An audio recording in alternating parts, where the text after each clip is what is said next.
चलिए दोस्तों, अभ्युदय कोचिंग में आप लोगों का स्वागत है। आज जो एथिक्स के अंतर्गत जो टॉपिक दिया गया है, वो टॉपिक जो एथिक्स के अंतर्गत जो टॉपिक है वो है मोरल थिंकर्स, यानी कि जो नैतिक जो विचारक हैं और फिलोसोफर यानी कि दार्शनिक हैं। विचारक और दार्शनिक दोनों आपको समझना है। विचारक और दार्शनिक को हमें एथिक्स से जोड़ना है। एथिक्स के अंतर्गत विचारक और दार्शनिक है, तो उसमें जो विचारक और दार्शनिक है वो एथिक्स के अंतर्गत, और मोरल नैतिक थिंकर्स, नैतिक विचारक और फिलोसोफर यानी कि दार्शनिक, ये टॉपिक है मेंस का जो फोर्थ पेपर है यूपीएससी का, उसके अंतर्गत ये सिलेबस के अंतर्गत है। तो दार्शनिक जो विचारक हैं, इसे हम दो भागों में बांट लेते हैं। इसे दो भागों में बांट लिया जाता है। तो जो दार्शनिक और विचारक हैं, इससे पहले हम दो भागों में पहले तो वर्गीकरण देख लेते हैं, कैसे हम आपको पढ़ाएंगे या पढ़ना है आपको। तो जो पश्चिमी विचारक हैं, यानी कि पश्चिमी विचारक और दार्शनिक हैं, और दूसरा जो जोड़ना है हमें भारत से जोड़ना है। भारत के दार्शनिक और प्रमुख विचारक हैं, तो भारत से हमें जोड़ना है। तो जो भारत के दार्शनिक और विचारक हैं, ये हमें एथिक्स के अंतर्गत हमें पढ़ना है। तो पश्चिमी जो विचारक हैं, पहले यहाँ से शुरुआत करते हैं। जो पश्चिमी विचारक हैं या जो फिलोसोफर और थिंकर्स हैं, इसमें जो भारत का तो चूंकि छोटा सा सिलेबस है, तो भारत के अंतर्गत जो मुख्य रूप से आपको पढ़ना है, भारत में आपको मुख्य रूप से जो पढ़ना है चाणक्य या कौटिल्य या विष्णुगुप्त, इनका नाम है चाणक्य, कौटिल्य या विष्णुगुप्त। और दूसरा है महात्मा गांधी जी को पढ़ना है। महात्मा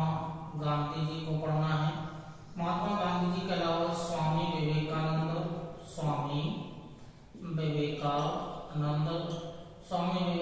महात्मा बुद्ध को पढ़ना है। बुद्ध के अलावा जो होगा जो हमारे शंकराचार्य हैं, इनके आदि गुरु शंकराचार्य, तो इनके शंकराचार्य हैं, वो शंकराचार्य को पढ़ना है। शंकराचार्य के बाद जो श्री कृष्ण हैं, इनके विचार हमें जानना है। ये प्रमुख भारत के, यानी कि जो फिलोसोफर या विचारक हैं, ये भारत के प्रमुख फिलोसोफर, यानी कि चाणक्य, गांधी जी, बौद्ध, विवेकानंद, शंकराचार्य, श्री कृष्ण, ये भारत के प्रमुख विचारक या दार्शनिक हैं। तो फर्स्ट राउंड में हम आपको पहले पश्चिमी विचारक को लेकर के चलेंगे। बाद में भारत के जो प्रमुख विचारक हैं, चाणक्य, महात्मा गांधी, स्वामी विवेकानंद, बुद्ध, शंकराचार्य और श्री कृष्ण, इनको हमें बाद में जानना है। तो पहले हम चलते हैं पश्चिमी विचारकों में। तो पश्चिमी विचारकों के अंतर्गत जो पश्चिमी विचारक के फिलोसोफर हैं, इन्हें हम 4 या 5 भागों में इनको बांट लिया जाता है। तो 5 भागों में कैसे बांट लेना है, 5 भागों में ऐसे करके इनको पहले बांट लीजिएगा। जो प्रमुख विचारक हैं, इनको 5 भागों में बांट लेते हैं। पहला है आइडियलिज्म या आदर्शवाद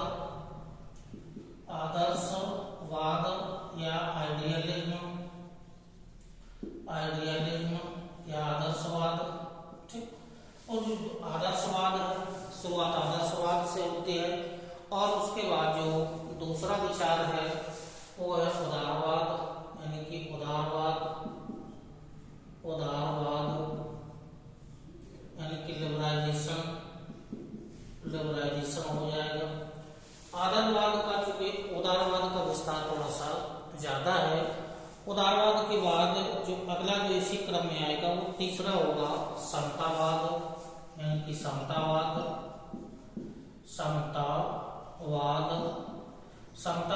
या इसी को समाजवाद। और इसी क्रम में जो अगला है वो जो क्या आएगा उपयोगितावाद। और उपयोगितावाद के बाद हमें जानना है कांट। मुख्य रूप से जो कांट है इनको जानना है। तो तो जो उपयोगितावाद और लास्ट में उपयोगितावाद के बाद कांट को है जानना है। तो जो पश्चिम विद्वान है या पश्चिम विचारक हैं, दार्शनिक हैं, वो आदर्शवाद से शुरू होता है, आदर्शवाद से लेकर के उदारवाद पर आते हैं, उदारवाद से आगे चल करके समतावाद, और समतावाद में थोड़ा सा अंतर है तो समाजवाद पर आ जाते हैं, समाजवाद के बाद आगे उपयोगितावाद, और उपयोगितावाद में के आगे लास्ट में हम कांट को जानेंगे कि जो प्रमुख चूंकि दार्शनिक हैं, विचारक दार्शनिक हैं, कांट यानी एनुअल कांट जो है वो प्रमुख विचारक या दार्शनिक हैं।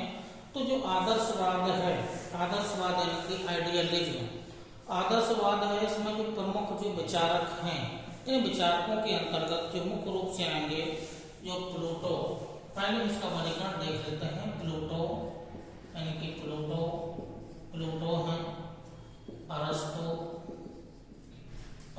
हैं, हीगल नाम के विचारक हो गए हैं। तो प्लूटो, अरस्तु, हीगल, और हीगल के बाद टी श्रेन, ये टी श्रेन है यानी कि टी श्रेन, ये पश्चिमी दार्शनिक या प्रमुख विचारक हैं जो आदर्शवाद को फॉलो करते हैं। तो प्रमुख आदर्शवादी जो विचारक हैं उनमें प्लूटो हुआ, अरस्तु हुआ, हीगल हुआ और टी श्रेन हुआ। ये आदर्शवाद के विचारक हैं, आइडियलिज्म फिलोसोफर हैं। इनको हम आपको एक एक करके इनके बारे में आगे जा करके जानकारी देंगे। पहले हमें ये जानना है कि कैसे हम पश्चिमी विद्वानों का वर्गीकरण और जो भारत के विद्वान हैं उनका वर्गीकरण कैसे करेंगे। अब आदर्श के बाद आता है उदारवाद। तो उदारवाद चूंकि जो होता है वो दो प्रकार का होता है। उदारवाद जो मुख्य रूप से समर्थक है वो पूंजीवादी समर्थक है, पूंजीवाद यानी कि पूंजीवाद का, कैपिटलिज्म का समर्थक है। उदारवादी जो व्यवस्था है तो वो मुख्य रूप से लिबरलाइजेशन जो है वो मुख्य रूप से कैपिटलिज्म का समर्थक है। लेकिन इसके अंतर्गत जो उदारवाद है, उदारवाद को हम दो भागों में बांट लेते हैं, यानी कि नकारात्मक या प्रारंभिक उदारवादी, यानी कि प्रारंभिक जो उदारवादी हैं, या जो दूसरा है वो सकारात्मक, यानी कि सकारात्मक उदारवादी। तो जो नकारात्मक या जो प्रारंभिक उदारवादी हो गए उनको नकारात्मक दार्शनिक या विचारक के नाम से जाना जाता है, और जो दूसरे हो गए या दूसरी जो विचारधारा है वो सकारात्मक विचारधारा है। तो नकारात्मक जो विचारधारा का जो उद्भव हुआ था वो 17वीं से यानी कि 18वीं शताब्दी के बीच हुआ था। 17 से 18वीं शताब्दी के बीच नकारात्मक या प्रारंभिक जो विचारधारा है या उदारवादी है या उदारवाद है, इसकी शुरुआत हुई थी।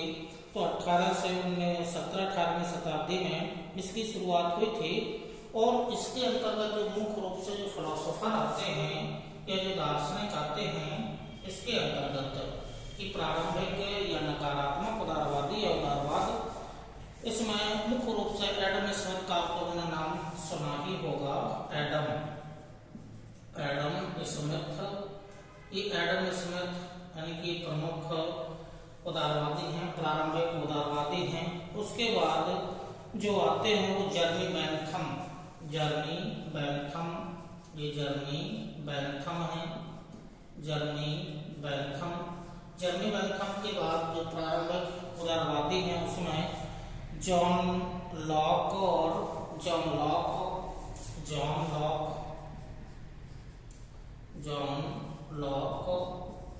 और हर्बर्ट स्पेंसर,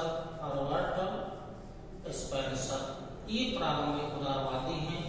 तो जो उदारवाद की जो शुरुआत हुई थी वो एडम स्मिथ यानी कि जो इकोनॉमिक्स का यानी कि पूंजीवादी अर्थव्यवस्था पर इनका प्रमुख जोर था।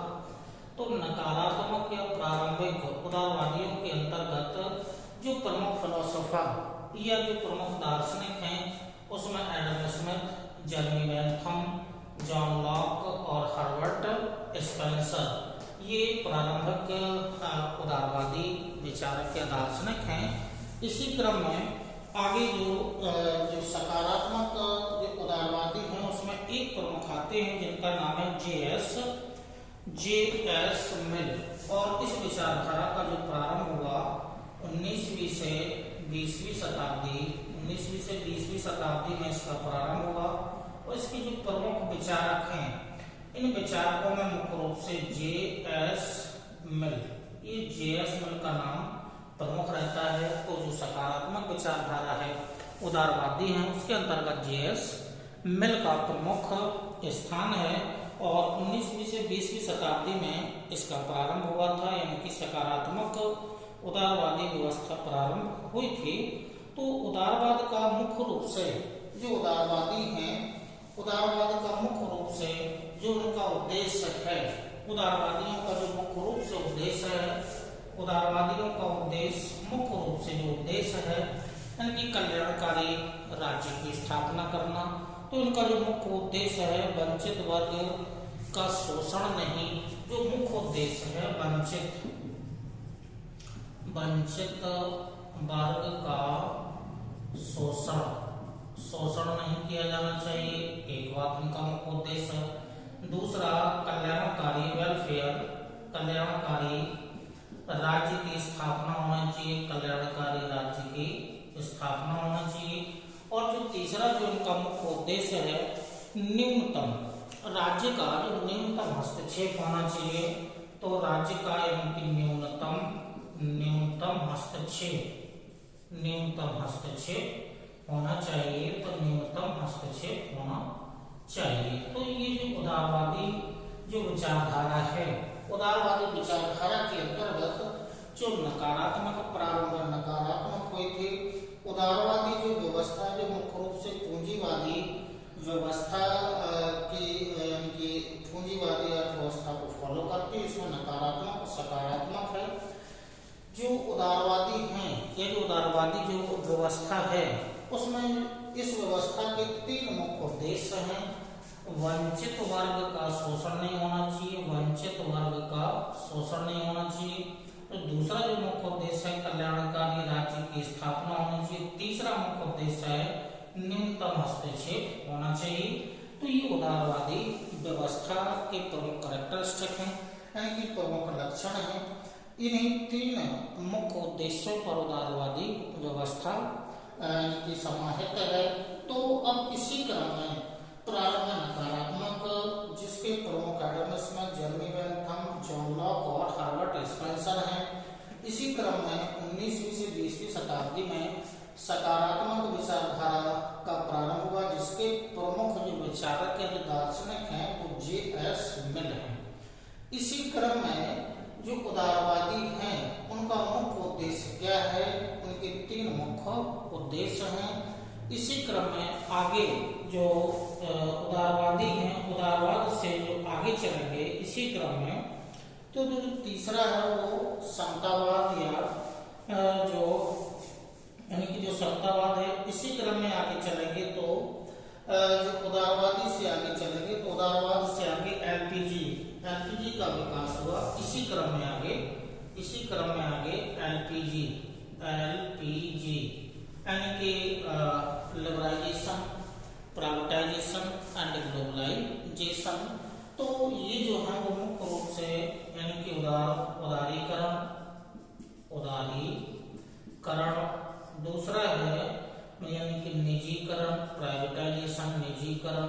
और जो तीसरा है वो ग्लोबलाइजेशन यानी कि वैश्वीकरण। ये एलपीजी की विचारधारा है। तो जो सकारात्मक विचारधारा के बाद है, सकारात्मक विचारधारा के बाद इसी क्रम में आगे जो विचारधारा जो उत्पन्न हुई है वो एलपीजी की है, यानी कि स्वेच्छातंत्रवाद है। स्वेच्छातंत्रवाद, इसका एक नाम दिया जाएगा, स्वेच्छातंत्रवाद। एलपीजी की विचारधारा, इसमें लिबरलाइजेशन, प्राइवेटाइजेशन एंड ग्लोबलाइजेशन यानी कि स्वेच्छातंत्रवाद, ये स्वेच्छातंत्रवाद यानी कि एक क्रम से स्वेच्छातंत्रवाद इसी क्रम में आ रहे हैं, जिसमें उदारीकरण और स्वेच्छातंत्रवाद के जो प्रमुख जो विचारक हैं, स्वेच्छातंत्रवाद के जो प्रमुख विचारक हैं, इन विचारकों में जो मुख्य रूप से जो विचारक आएंगे, इनके विचारकों में मुख्य रूप से जो विचारक हैं, एलपीजी के जो प्रमुख विचारक हैं वो Milton Friedmann, Milton Friedmann, Milton Friedmann, Milton Friedmann ये प्रमुख विचारक हैं। और जो दूसरे विचारक हैं रॉबर्ट नॉजिक, रॉबर्ट नॉजिक,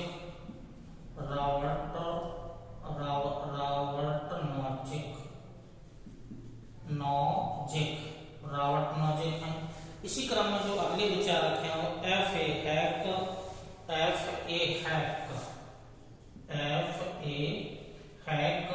और इसी क्रम में है आई वर्लिन ये प्रमुख विचारक हैं। तो ये एलटीजी या स्वेच्छा तंत्रवाद के जो प्रमुख विचारक हैं ये क्रम से आ रहे हैं। पहले आदर्शवाद हुआ, उसके बाद उदारवाद, उदारवाद में नकारात्मक, सकारात्मक, सकारात्मक के क्रम में ही इसी क्रम में एलपीजी यानी कि स्वेच्छा तंत्रवाद जिसके प्रमुख विचारक Milton Friedmann, Robert Nozick, F A hack और आई वर्लिन ये एलपीजी के प्रमुख जो विचारक हैं ये प्रमुख इसके विचारक हैं। तो जो उदारीकरण या उदारवाद है, जो लिबरलाइजेशन है, उसमें ये के क्रम से आगे चलेंगे। तो आदर्शवाद, आदर्शवाद के बाद यानी कि उदारवाद ये इनके प्रमुख विचारक हैं। और विचारकों को आपको ध्यान में रखना है कि कौन सा विचारक किस विचारधारा का है, तो ये आपको प्रमुख रूप से याद रखना है या प्रमुख जानना है। अब ये जो एलपीजी के बाद जो क्रम से हैं लिबरलाइजेशन में, उसी क्रम में आगे आएगा समता और समतावाद या जो समाजवाद है ये प्रमुख आएगा। तो समतावाद या समाजवाद ये मुख्य रूप से इसी क्रम में आगे इसी क्रम में आएगा। तो जो तीसरा है, तीसरा वर्गीकरण फिलोसोफर का वो अगला जो है वो समतावाद है। और समतावाद के जो प्रमुख जो विचारक हैं, समतावाद के जो प्रमुख विचारक हैं, इन विचारकों में जो प्रमुख विचारक हैं जो दार्शनिक हैं उनमें जॉन रॉल्स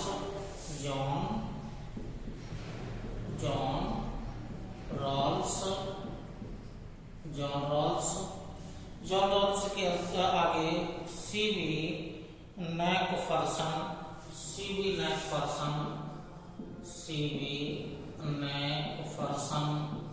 सीबी मैकफर्सन। इसी क्रम में जो आगे हैं जो समाजवाद के अंतर्गत आ जाएंगे जवाहरलाल नेहरू वो समाजवाद के प्रमुख विचारक। समतावाद, समाजवाद और समतावाद में थोड़ा सा डिफरेंस है। समतावाद के प्रमुख विचारक जॉन रॉल्स हैं, सीबी मैकफर्सन हैं, जबकि समाजवाद के प्रमुख जो विचारक हैं वो भारतीय हैं, पंडित जवाहरलाल नेहरू जी हैं। तो समाजवाद के प्रमुख विचारक हैं। अब ये क्या क्या होते हैं, इनकी क्या क्या विशेषताएं हैं, आगे आपको एक एक करके आपको दार्शनिक विचारकों को पढ़ाया जाएगा या आपको समझाया जाएगा, तो उसमें आपको क्लियर कर दिया जाएगा। तो ये जो समाजवाद है या जो समतावाद है इसके प्रमुख विचारक ये हैं।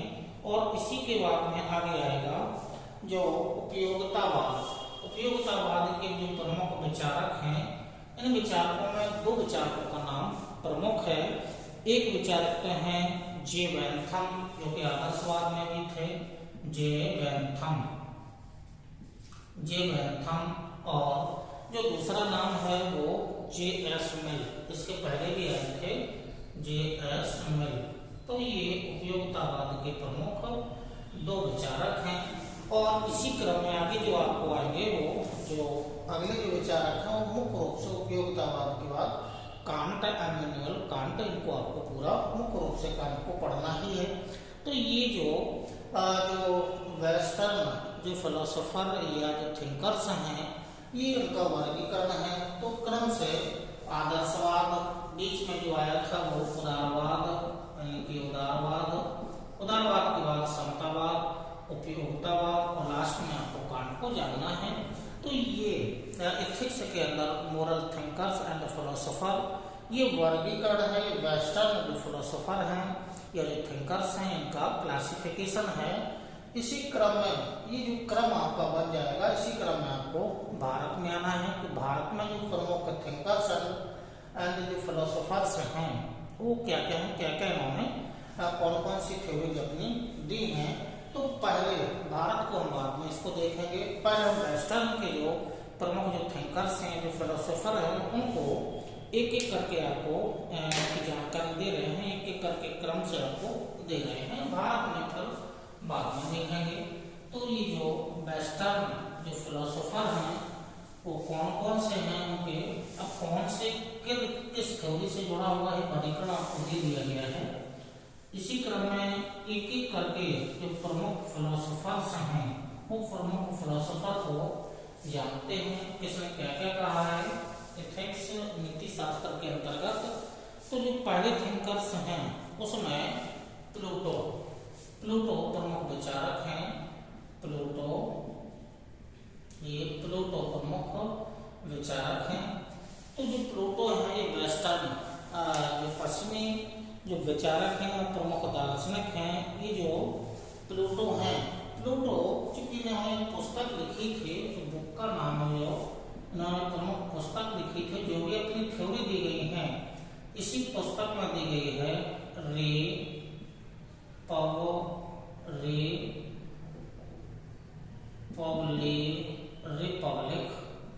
रिपब्लिक इनकी जो प्रमुख पुस्तक है उस पुस्तक का नाम है रिपब्लिक इनकी पुस्तक का नाम है रिपब्लिक। ये इनकी पुस्तक है, प्रमुख इनकी ये पुस्तक है। तो जो प्लूटो के द्वारा लिखी गई जो मुख्य पुस्तक है उसका नाम रिपब्लिक है। अब रिपब्लिक में इन्होंने जो भी अपने विचार या दर्शन से संबंधित जो भी थ्योरीज दी हैं वो इसी पुस्तक में समाहित हैं। अब क्या क्या इन्होंने कहा है वो थोड़ा सा आपको जानना है। तो जो प्लूटो हैं, प्लूटो के अनुसार ये है कि दार्शनिक राजा की अवधारणा इन्होंने दी। प्रमुख जो पॉइंट हैं कि राजा जो होना चाहिए वो राजा कैसा होना चाहिए, दार्शनिक होना चाहिए।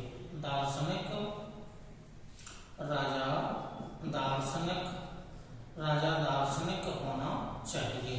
इन्होंने फर्स्ट पॉइंट यही दिया कि राजा को होना चाहिए वो दार्शनिक होना चाहिए, क्योंकि जो दार्शनिक राजा होता है वो सांसारिक आकर्षण से मुक्त होता है। सांसारिक आकर्षण से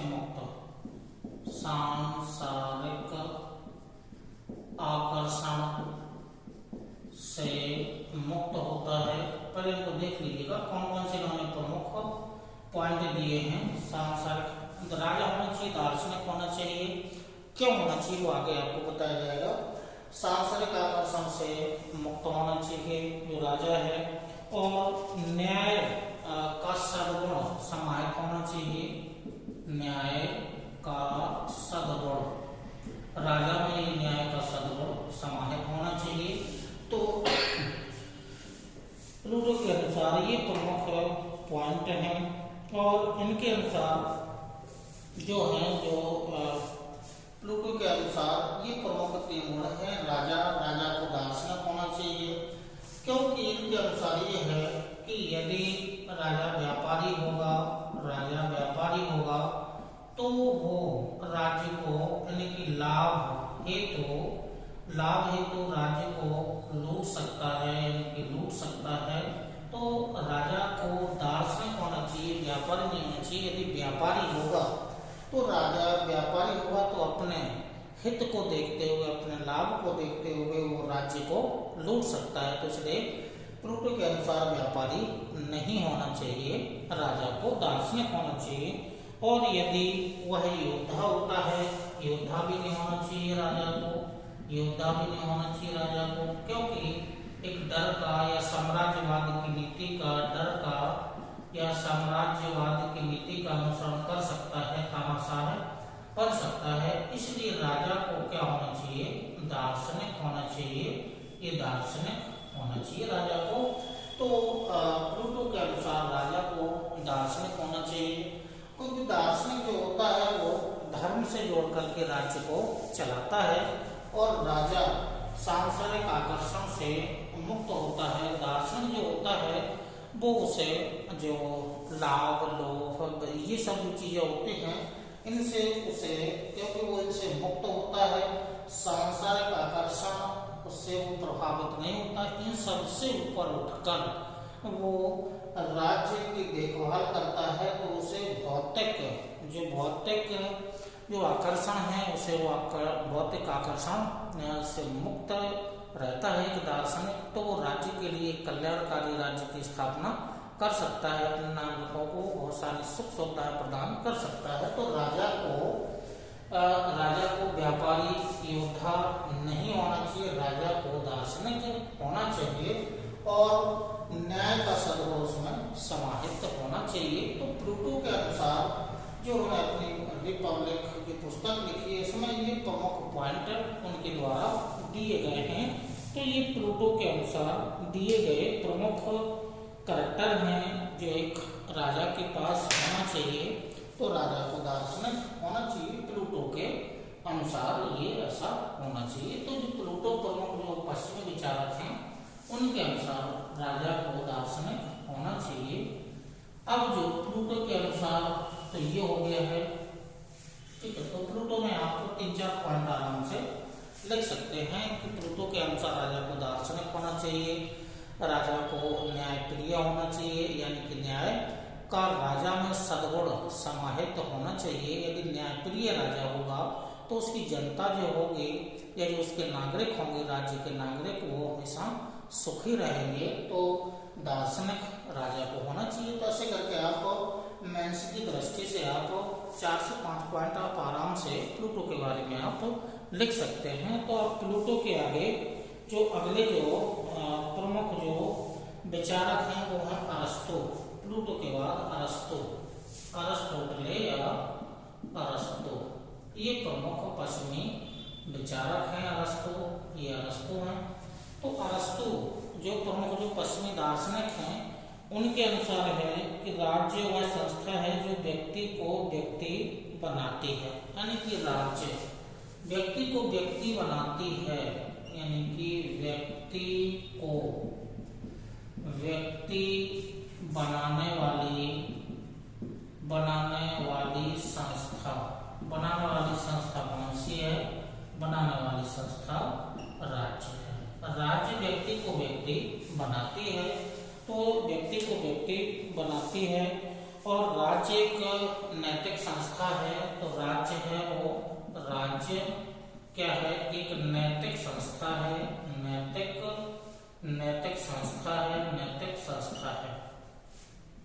नैतिक संस्था है। तो अरस्तु के अनुसार व्यक्ति को व्यक्ति बनाने वाली संस्था राज्य है, राज्य एक नैतिक संस्था है प्लूटो के अरस्तु के अनुसार।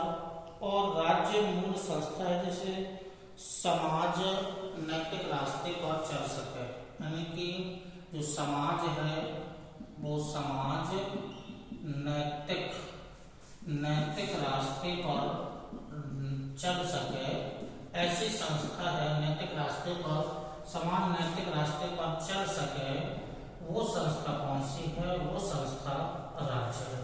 तो अरस्तु के अनुसार जो राज्य है वो प्रमुख संस्था है और राज्य से मिलने वाले दंड पुरस्कार होते हैं। ये प्रमुख पॉइंट है कि राज्य से मिलने वाले दंड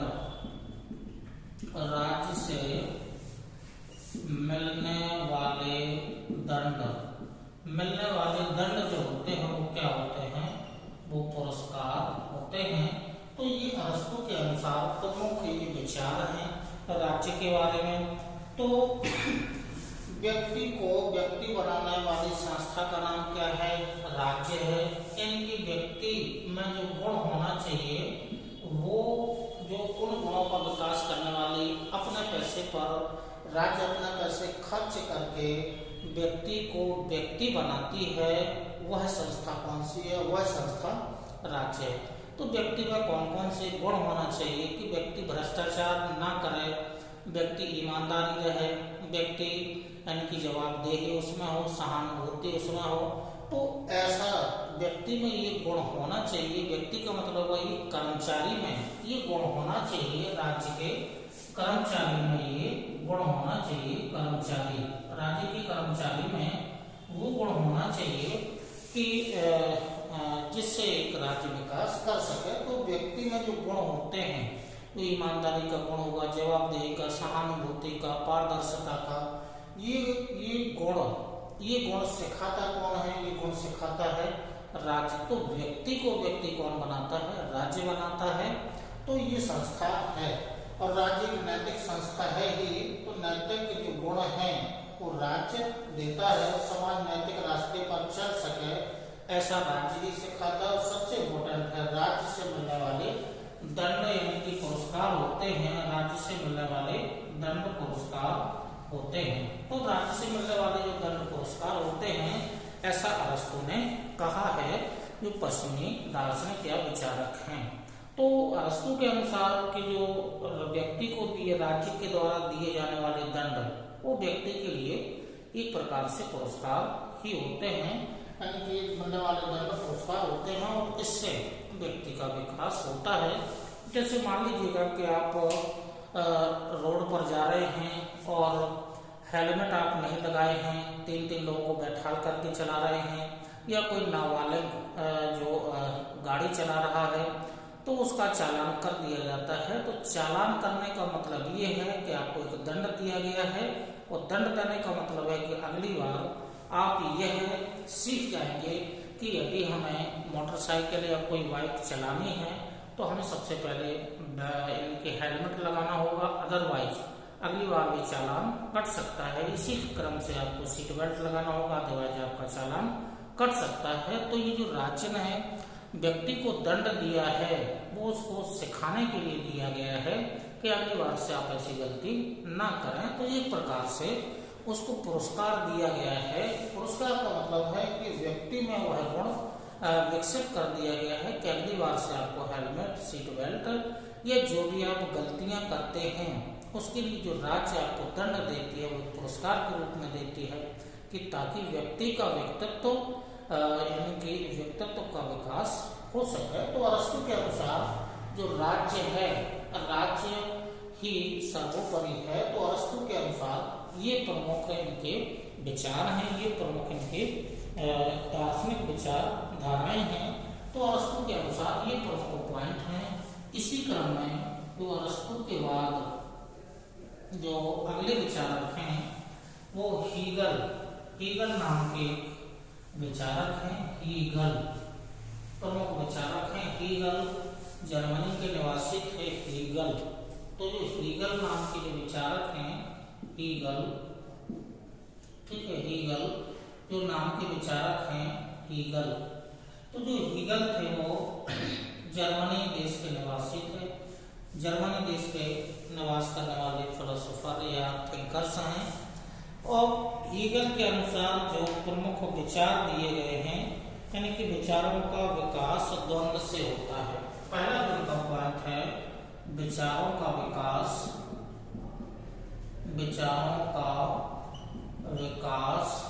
द्वंद्व से होता है।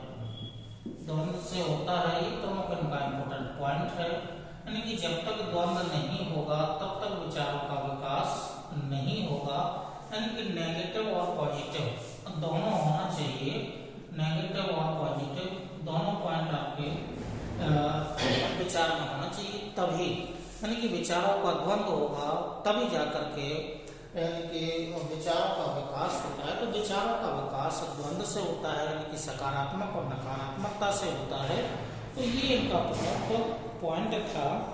और जैसे स्वप्न में विचार आते हैं, जैसे स्वप्न में विचार, तो स्वप्न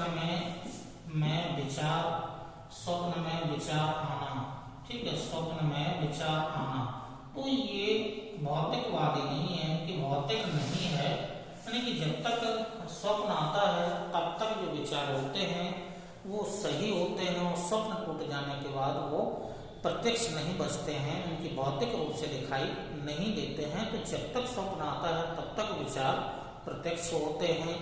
तो ये स्वप्न में विचार आना एक भौतिक नहीं है। और इसी प्रकार से जो राज्य से मिलने वाले दंड पुरस्कार भी होते हैं। तो ये तो पहले अरस्तु ने भी कहा था और इनके द्वारा भी कहा गया था। तो हीगल जो प्रमुख विचारधारा है, तो जो पश्चिमी जो आदर्शवादी विचारधारा है, आदर्शवादी विचारधाराओं में मुख्य रूप से प्लूटो हुआ, प्लूटो के बाद अरस्तु हुए, अरस्तु के बाद जो हीगल हुए, ये आदर्शवाद के विचारधारक हैं। इसी क्रम में जो अगला जो है वो उदारवादी, यानी कि उदारवाद या लिबरलिज्म या उदारवाद। अब उदारवाद की विचारधारा में हमने आपको पहले एक फॉर्मेट बनाया था कि उदारवाद की जो विचारधारा है वो पूंजीवाद से प्रभावित है, कैपिटलिज्म से प्रभावित है, जिसमें वंचितों का शोषण नहीं किया जाना चाहिए, कल्याणकारी राज्य की स्थापना की जानी चाहिए और न्यूनतम यानी कि जो न्यूनतम हस्तक्षेप है इसकी नीति अपनाई जानी चाहिए। तो 3 पॉइंट उदारवादी के थे और उदारवाद में प्रारंभिक उदारवादी विचारधारक थे और उसी के बाद उसी के बाद जो सकारात्मक और नकारात्मक, उसी के बाद एक क्रम से आपको आगे दिया गया था। तो इसी क्रम में जो उदारवादी हैं, उदारवादियों की जो प्रमुख विचारधारा है, प्रमुख विचारधारा के अंतर्गत राज्य जो होता है वो सेवा प्रदाता होता है। राज्य जो सेवा प्रदाता होता है, राज्य सेवा प्रदाता होता है, राज्य सेवा प्रदाता होता है, यानी कि लॉ एंड ऑर्डर का पालन कराने वाला होता है। तो राज्य सेवा प्रदाता होता है, लॉ एंड ऑर्डर का पालन कराने वाला होता है। और नागरिक, जबकि जो नागरिक होता है राज्य सेवा प्रदाता होता है, जबकि जो नागरिक होता है नागरिक सेवार्थी होता है, यानी कि नागरिक जो होता है वो सेवार्थी होता है, जो नागरिक होता है वो सेवार्थी होता है। तो ये उदारवादी विचारधारा जो है उसके अनुसार ये कि राज्य सेवा प्रदाता होता है, जो राज्य होता है वो सेवा प्रदाता होता है, लेकिन लॉ एंड ऑर्डर का पालन कराने वाला राज्य होता है, जबकि जो नागरिक होते हैं वो वहाँ के सेवार्थी होते हैं। तो राज्य यदि कोई कार्य करता है तो अपने नागरिकों के लिए कार्य करता है, तो नागरिक उसके सेवार्थी हैं। राज्य में यदि स्वतंत्रता बढ़ती है, राज्य में यदि किसी व्यक्ति की स्वतंत्रता में वृद्धि होती है तो जो उसकी स्वाधीनता है, स्वाधीनता में कमी आती है, स्वाधीनता में कमी आती है। तो यदि राज्य में या किसी व्यक्ति की स्वतंत्रता में वृद्धि होती है तो स्वतंत्रता में वृद्धि होगी तो निश्चित है कि इसकी स्वाधीनता में कमी आ जाएगी। यदि व्यक्ति स्वतंत्र है तो कहीं ना कहीं कुछ व्यक्तियों की स्वाधीनता में कमी आ जाती है। जैसे मान लीजिए कोई व्यक्ति या कोई स्टूडेंट, एक स्टूडेंट एक कमरे में रहता है तो पूर्ण रूप से स्वतंत्र है। यदि एक कमरे में 2 या 2 से अधिक व्यक्ति रहते हैं तो कहीं ना कहीं किसी की स्वतंत्रता में कहीं ना कहीं यदि उनमें से कोई एक स्वतंत्र है तो कहीं, क्योंकि जब 2 या 2 से अधिक व्यक्ति एक ही रूम में रहेंगे तो सबकी स्वतंत्रताएं अपनी अपनी अलग होंगी, लेकिन किसी की स्वतंत्रता अधिक होगी तो किसी को एडजस्ट करने के लिए, तालमेल बैठाने के लिए किसी को अपनी स्वाधीनता को कम करना ही होगा। तो स्वतंत्रताएं बढ़ेंगी तो स्वाधीनता में कमी आएगी, ये तो निश्चित है। तो ये उदारवाद का प्रमुख लक्षण है। इसी क्रम में व्यक्ति की स्वतंत्रता से समझौता, यानी कि स्वतंत्रता से स्वतंत्रता वृद्धि हुई है तो ये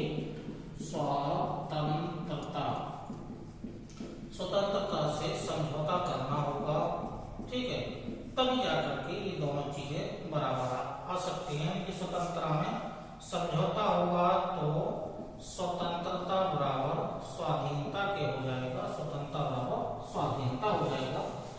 तो यहाँ पर स्वतंत्रता बढ़ती है तो स्वाधीनता में कमी आएगी, स्वतंत्रता में कमी आएगी तो स्वाधीनता में वृद्धि होगी। जब ये दोनों बराबर हो जाएंगे तो हमें स्वतंत्रता से समझौता करना होगा, तब स्वाधीनता स्वतंत्रता के बराबर आ सकती है। तो ये जो प्रमुख उदारवाद जो विचारक हैं उनके अनुसार है। और उदारवाद विचारकों के अंतर्गत हमने आपको जो नकारात्मक, सकारात्मक, एलपीजी, समतावाद, उपयोगितावाद, ये आपको उसके पहले आपको बता दिया गया था।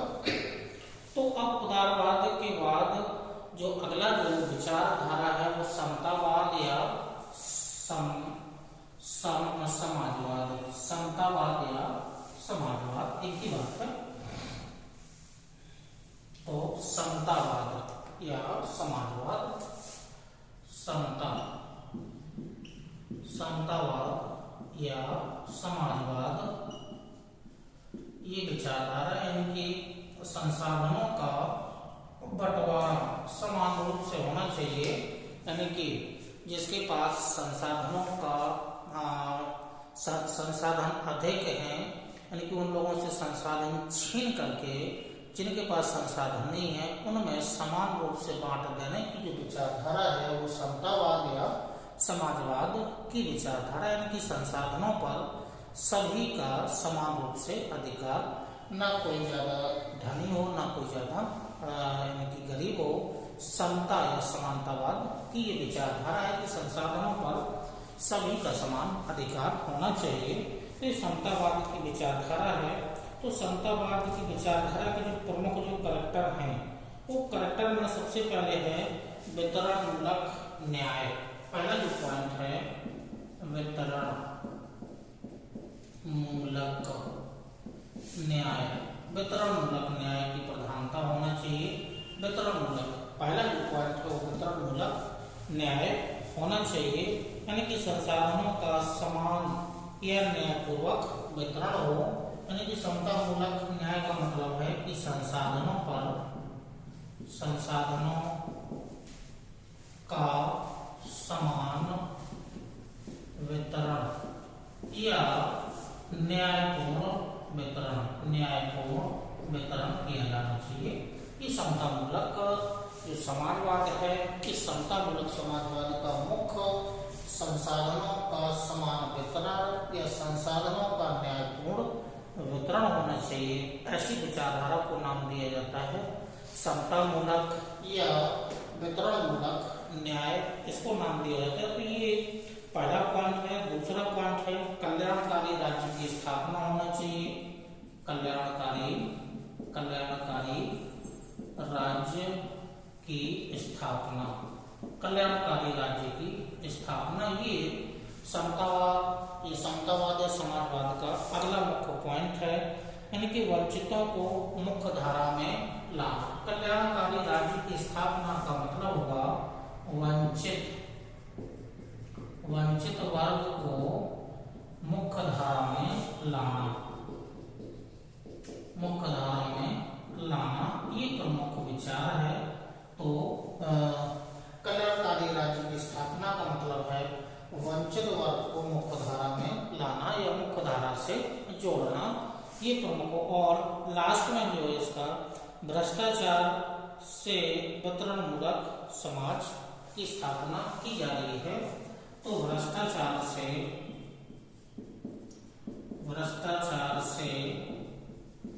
समतामूलक समाज की स्थापना नहीं। यानी कि राज्य में कर्मचारियों के द्वारा भ्रष्टाचार यदि है, राज्य के कर्मचारियों में भ्रष्टाचार है, तो भ्रष्टाचार से समतामूलक समाज की स्थापना नहीं की जा सकती है। तो ये जो भ्रष्टाचार से वितरणमूलक समाज की स्थापना नहीं की जा सकती है, या भ्रष्टाचार की समाप्ति से समतामूलक समाज की स्थापना की जा सकती है। यानी कि भ्रष्टाचार होगा तो समतामूलक समाज की स्थापना नहीं की जा सकती है, या या समतामूलक समाज की स्थापना करना है तो भ्रष्टाचार को समाप्त करना होगा। समतावाद या समाजवाद की ये प्रमुख विशेषताएं हैं। तो ये समतावाद या समाजवाद है जिसमें वितरणमूलक न्याय की स्थापना, जिसमें संसाधनों का समान वितरण या संसाधनों का न्यायपूर्ण वितरण, इसी में कल्याणकारी राज्य की स्थापना, जिसमें मुख्य रूप से है इनकी संसाधनों, इन वंचितों को मुख्यधारा में लाना, इनकी अमीरों से संसाधनों को छीन करके गरीबों में संसाधनों को न्यायपूर्वक बांटना। और न्यायपूर्वक तभी बढ़ सकता है जब समाज में या राज्य में भ्रष्टाचार नहीं होगा, या राज्य जो होगा वो भ्रष्टाचार मुक्त होगा। तो भ्रष्टाचार मुक्त यदि राज्य है तो वंचित वर्ग को मुख्यधारा में लाया जा सकता है। तो जो ऐसी स्थापना है वो समतावाद या समाज मूलक या समाजवाद की स्थापना है। इसी क्रम में जो आगे जो विचारधारा है, आगे की जो विचारधारा है मुख्य रूप से जो विचारधारा है उपयोगितावाद। विचारक की आपको पहले एक लिस्ट बनवा दी गई है कि कौन सा विचारक किस धारा का है, पहले आपको वर्गीकरण दे दिया गया था, तो उसी क्रम में आपको जानना है। तो जो अगला है वो उपयोगितावाद। उपयोगितावाद, ये उपयोगितावाद की विचारधारा है। उपयोगितावाद की विचारधारा के अनुसार ये है कि अधिकतम व्यक्तियों का अधिकतम सुख, बस ये इसका मुख्य पॉइंट है। अधिकतम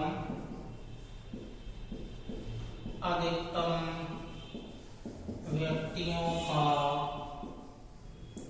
अधिकतम सुख, इसका पॉइंट इम्पोर्टेंट है। अधिकतम व्यक्तियों का अधिकतम सुख, ये उपयोगितावाद विचारधारा का मुख्य पॉइंट है।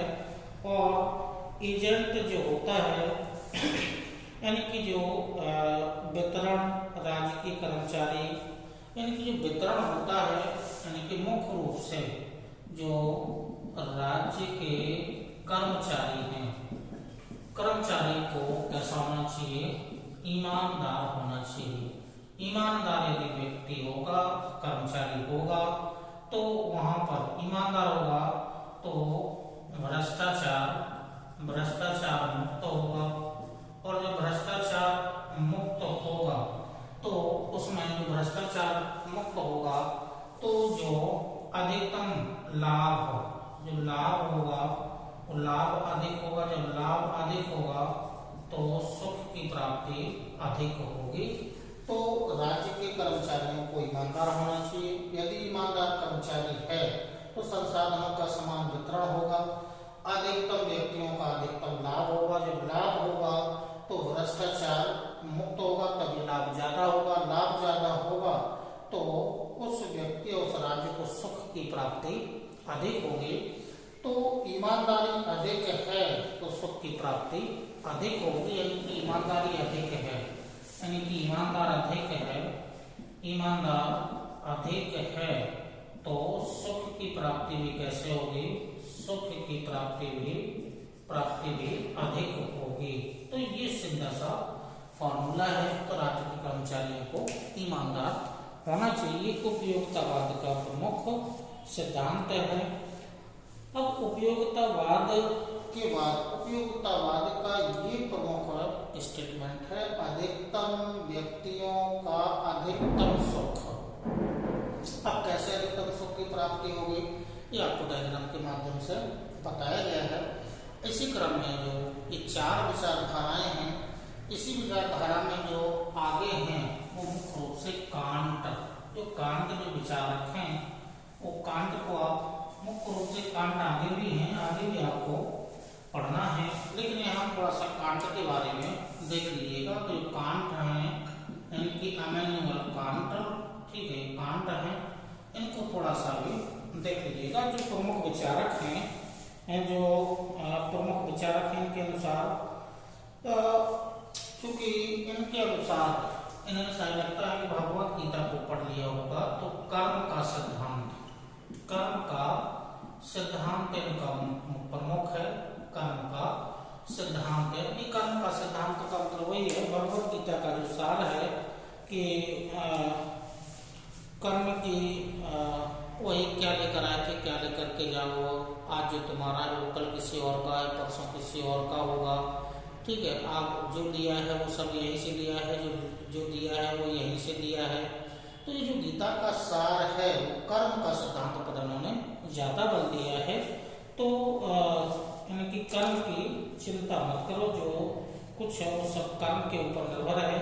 यानी कि इनके अनुसार कर्तव्य के लिए कर्तव्य करो और कर्मचारियों को करना चाहिए। कर्तव्य है आपका कि कर्तव्य करना चाहिए, तो कर्तव्य के लिए कर्तव्य के लिए कर्तव्य करना चाहिए। और ऐसा कार्य किसको करना चाहिए? कर्मचारियों को करना चाहिए। कर्तव्य है उनका, तो कर्तव्य के लिए कर्तव्य ही कर्मचारियों को करना चाहिए। तो निरपेक्ष यानी कि कर्तव्य के लिए कर्तव्य करना, तो ये जो इमैनुअल कांट हैं इनके अनुसार इनको चूंकि आगे भी आपको जानना है, मुख्य इनके विचारधारा मुख्य है। तो आगे जो वेस्टर्न फिलोसोफर हैं, इन फिलोसोफरों में जो मुख्य रूप से आदर्शवाद, उदारवाद, इसी के आगे समतावाद, समाजवाद, उपयोगितावाद, इसी क्रम में कौन कौन से आपको थिंकर्स हैं, किनका क्या स्टेटमेंट है, क्या क्या उनकी विचारधारा है राज्य के प्रति। तो जो ईमानदारी या जो कुछ ऐसे शब्द आए हैं वो एथिक्स से जुड़े हुए हैं, इनके मोरल थिंकर्स हैं ये।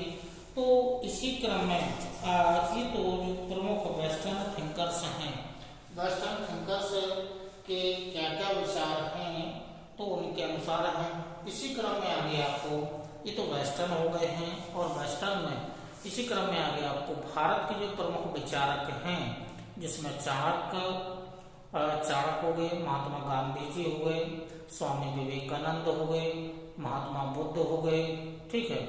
और इसी क्रम में आगे जो आदि गुरु जो शंकराचार्य हैं उनके क्या क्या मत हैं, किन किन मठों की स्थापना की, और इसी कृष्ण में जो श्री कृष्ण हैं, द्वैपायन हैं, उन्होंने भगवत गीता के अनुसार क्या क्या संदेश राज्य को दिया है, कैसे राज्य को चलाया जाना चाहिए। तो उन्होंने कुछ अपना जो मुख्य जो गीता का सार है, गीता का संग्रह है, वो आगे जाकर के जो भारत के प्रमुख विचारक हैं उसको एथिक्स से जोड़ करके आपको जानकारी दी जाएगी। इसी क्रम में आगे आपको अगला वीडियो दिया जाएगा। तब तक के लिए नमस्कार, धन्यवाद।